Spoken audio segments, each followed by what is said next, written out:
बन जा कुशल किसान। मन रे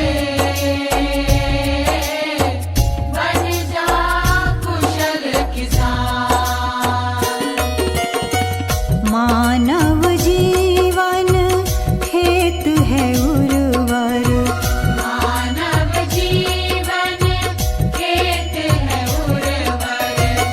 अवसर को पहचान, अवसर को पहचान।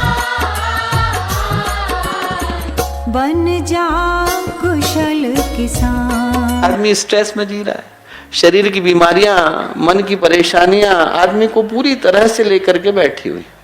और इसके कारण क्या है दोस्तों? इसका कारण है कि हम संयम से रहना भूल गए। तो जो पहली चीज की हमें वकालत भगवान के सामने करनी पड़ती है वो ये करनी पड़ती है कि इस शरीर के साथ हम संयम की जिंदगी गुजारेंगे। भगवान पूछते हैं कि शरीर आपको दिया था, शरीर के साथ आपने संयम की जिंदगी गुजारी कि नहीं गुजारी? आपने उसके साथ कोई ऐसा कार्य तो नहीं किया कि जो नहीं करने की आवश्यकता है? आप देखो पहले आदमी की जिंदगी में क्या होता था, आदमी एकदम समय से सोता था, समय से उठता था। अभी रात को 2 बजे तक आदमी सोता नहीं है, 9 बजे तक आदमी उठता नहीं है। तो आदमी क्या है, शरीर के अनुशासन को भूल करके बैठा है। उम्र से यौवन का निर्धारण नहीं होता। यदि उम्र से आदमी के युवा बनने का निर्धारण होता तो हर व्यक्ति 20 का होते ही खुद ब खुद भगत सिंह बन जाता कि हम 20 के हो गए, भगत सिंह हो गए। रास बिहारी बोस बन जाता, सुखदेव बन जाता, राजगुरु बन जाता, राम प्रसाद बिस्मिल बन जाता। पर ऐसा होता नहीं।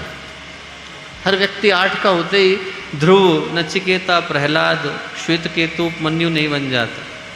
हर व्यक्ति 24 का होते ही परम पूज्य गुरुदेव, विवेकानंद, वामदेव, अश्वघोष, भगीरथ नहीं बन जाता। और इसलिए नहीं बन जाता दोस्तों क्योंकि जीवन में यौवन बाहर से नहीं भीतर से दस्तक देता है। अच्छे कार्यों को करने के लिए तड़प बनकर, व्यक्तित्व का परिष्कार करने के लिए तप बनकर और आत्मा की यात्रा को परमात्मा तक ले जाने के लिए योग बनकर अंदर से जो ऊर्जा का अदम्य और उत्कट प्रवाह निकल करके आता है वो यौवन कहलाता है।